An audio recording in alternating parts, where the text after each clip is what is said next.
Check 1 2. Check 1 2. Check 1 2. Good evening, everyone. Good evening and welcome to the public information session of the Southeast Area Elementary School Boundary Study. My name is Chris Mercado. I'm with the Baltimore County Public Schools Office of Strategic Planning, and we are helping by facilitating this process this evening. Welcome to everyone. Welcome to our committee members joining us here this evening, and welcome to all members of the public who have come and all the folks that are joining us online via live stream. A few safety messages to open up with. We hope everyone took a moment to sign in on the sign-in sheets, our green sheets for our committee members, and our pink sheets for all our participants here this evening. In the event of an emergency, that we had to evacuate the building for a fire alarm or other such incident, we would use those sheets to take accountability. So please take a moment to sign in if you haven't already. And please take a moment to notice the exits around us. Our main exit is the way you came in, our door here on the left. There are also exits to the right. There's the preferred exits. And again, in the event of an emergency, we would reconvene out in the parking lot and use our accountability sheets to check, make sure we've accounted for everyone. We do have staff here this evening wearing green lanyards with orange tag, and they will be able to assist you as well as your conversations with your committee members this evening. Our folks at BCPS-TV are here live streaming this evening, so thank you to them for enabling the accessibility to the meeting, especially for those who may be joining us on the stream and on the chat. All the links to all our previous meetings and all the links to the live stream can be found on our website at www.bcps.org, and following the links at the bottom of the stage to Boundary Studies and the link for the Southeast Area Elementary School Boundary Study. We do have Spanish interpretation available this evening. Ms. Castellanos is here. Thank you so much. Muy buenas tardes. El día de hoy estaré proveyendo servicios de interpretación para las familias de habla hispana, para cualquier persona que se encuentre ya sea aquí en persona o en línea, y para aquellos que están participando en línea, por favor asegúrese de que pueda cambiar los subtítulos en español. También, si en caso de que tuviera alguna pregunta en el chat, puede ponerla en español y también la respuesta se le dará en español. Para todos aquellos que están en persona, por favor, déjenme saber si necesitan asistencia para la interpretación, y también podré ayudarles con cualquier pregunta que pudieran tener después de la sesión. Thank you. Gracias. Gracias. Very good. And also this evening, we are kicking off our online survey. If anyone, that survey can be taken on any online capable cell phone device, PC. If you would like to take it here at the we do have some devices set up in the back corner if you'd like to take the survey here. With that, I'll give it over to Mr. Paul Taylor from Strategic Planning. Thank you, Chris. Good evening, everyone, and welcome. Again, my name is Paul Taylor. I'm the director of the Office of Strategic Planning, and our office is the office that runs and manages these boundary processes. But in addition to our staff, which I'll introduce in a second, we also have a number of offices represented. And if they could just raise their hand when I name your office. Department of Schools, Communications and Community Outreach, Climate and Cultural Development,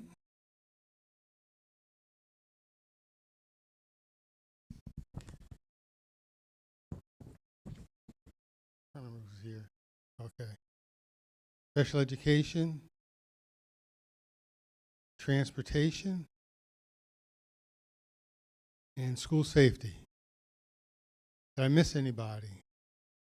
All right, these offices are here to answer any questions that you might have, is the staff of Strategic Planning. As I mentioned before, Strategic Planning staff have these orange name tags. So we're here to answer any questions that you have. And those people would be Manu Kaur, Mike Gottfredson, you heard from Chris Mercado, and I'm now going to turn it over to Melissa Appler, who will finish the presentation.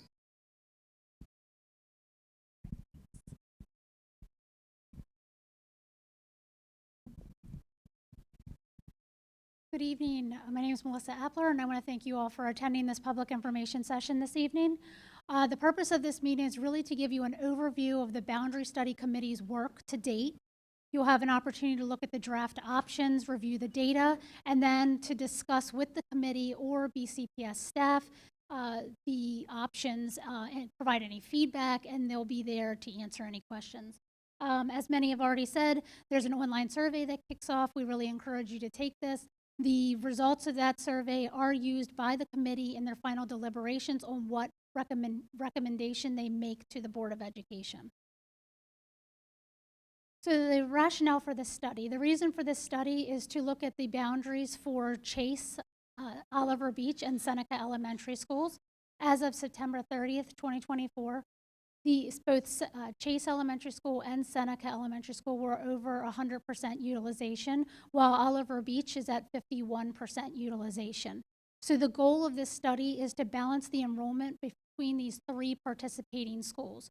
We also want to eliminate the satellite areas that are currently inside the Chase Elementary School boundary. I'll show you what those are. They're really non-contiguous areas to the current boundary, and we also want to accommodate future special education programming in in Chase Elementary School. So this is just a map of the three participating schools. As you can see in the small area inside the Chase Elementary School boundary, these are satellite areas. So one of those satellite areas actually has to travel through and go, those students attend Seneca Elementary School, and one of them is zoned for Oliver Beach Elementary School. So we want to kind of eliminate those satellite areas. If approved, this boundary would go into effect in fall of 2026, so next school year.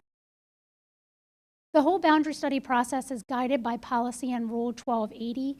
It's driven by a community committee of the principal, one teacher, and two parents from each of the participating schools. This committee's job is to develop draft options, review, hear feedback from the community, and ultimately make a recommendation to the Board of Education for the new boundaries. This is our boundary timeline, all of our committee meetings. So far, they've had two committee meetings in September.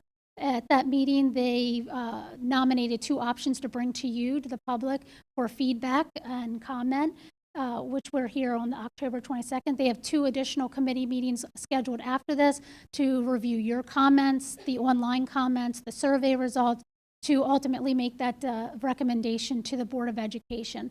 The Board of Education will receive that recommendation on February 10th at one of their regularly scheduled board meetings. They will then hold a public hearing on February 25th, and that will be at Stemmers Run Middle School. And you will have an opportunity that you can actually speak to the board. For everyone gets 3 minutes, and there's no limit to how many people, and you can provide additional feedback to them there. And then the decision is on March 10th. So throughout this process, there are many opportunities to provide community engagement or feedback. You can observe all the committee meetings in person. They're live streamed. The recordings of all the meetings are posted to our website. Also, the maps, data, anything that the Boundary Study Committee has received is posted on the website. Activities they do, any of the comments we've received from the online comment forums, they're all posted verbatim on the website as well. You can submit additional comments on the online comment forum, participate in the survey, which we've mentioned a few times already, which runs till November 9th, and then attend the board hearing on February 25th. So I just want to go over a little bit of the enrollment and utilization data. You're going to see these tables as you go to the stations tonight, and just what these columns mean and how to understand the data. So first, we're using end of year 2024, 2025 school year data. 25 school year data, the one we just started, is not available yet, and we felt June 2025 was the latest data available. So we're using last year's end of school year data. When you see current SRC, SRC stands for state rated capacity. This is the number of students a school can hold and accommodate, and that formula is dictated by the state. They assign a certain number of students for how a room is used, and then that is calculated to come up with that total. Then we have pre-K enrollment, which is our pre-kindergarten students. There's a set limit on the enrollment in those programs. So if you have one session, you can accommodate 20 students, 2 sessions, 40 students. So they are like set enrollment limit. The next column is important, it's grade K through 5. So our K through 5 students that live and attend in the boundary. So for example, there are 314 students that live in the Chase Elementary School boundary and attend Chase Elementary School. And then the next one are those that live out and attend in.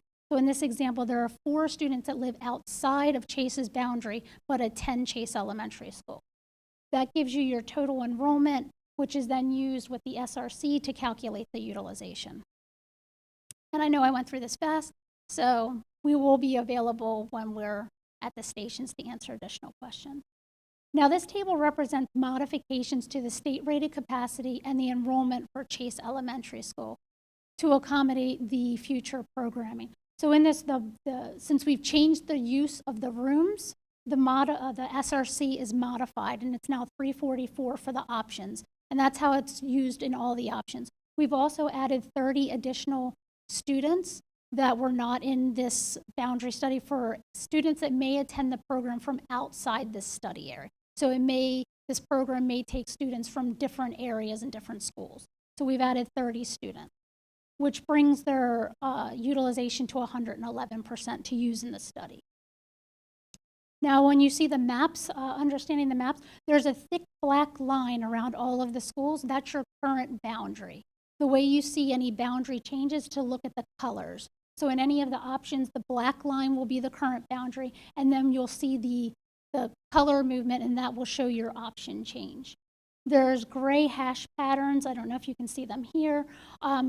Usually right around the school, those are your non-transport zones, so there's no BCPS transportation provided to those areas. And then planning blocks, these are small geographic areas, kind of like the puzzle pieces that we use to develop all of the options. They are outlined in black and white. Their boundaries are outlined in black and white. And then within them, you have 2 numbers. You'll have let's say PB, for example, 116. PB stands for planning block, 116 is its identifier. You'll hear a lot of people refer to areas as planning blocks when they're talking about a planning block they want moved or changed. The number below is the number of K through 5 students that live in that planning block. So the committee brought 2 options for you to look at this evening, option A and option B. The maps and all associated data will be at the stations when you review them. It's also available online. There's an interactive map online where you can zoom in, zoom out. You can enter your address to see if you're impacted by either of the options.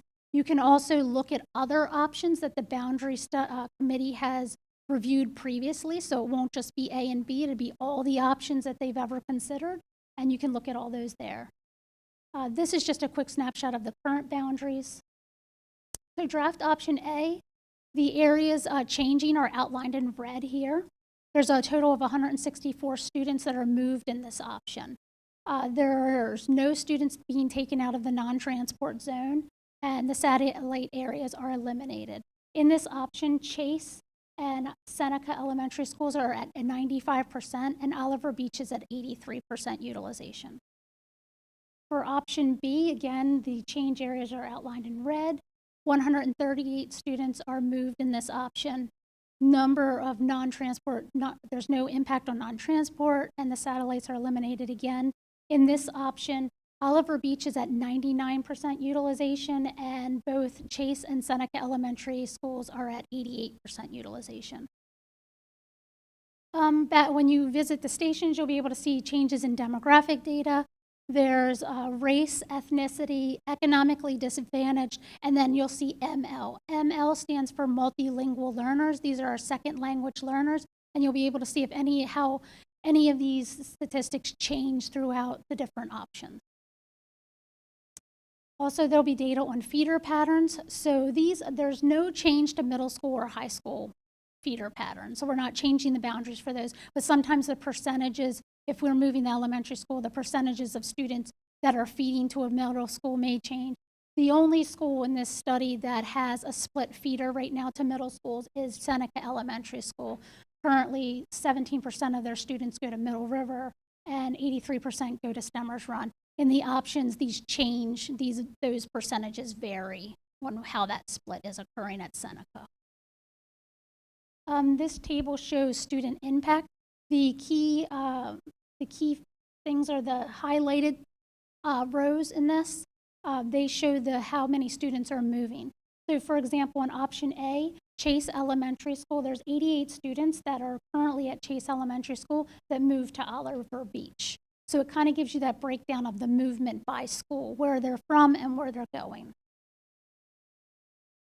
Okay, so now that I've thrown all the data out and you're experts in the data and the maps and how to read them, we're going to give you an opportunity to now go and discuss. You'll have an opportunity to go and discuss with the committee members the options, provide them feedback, and review all of that.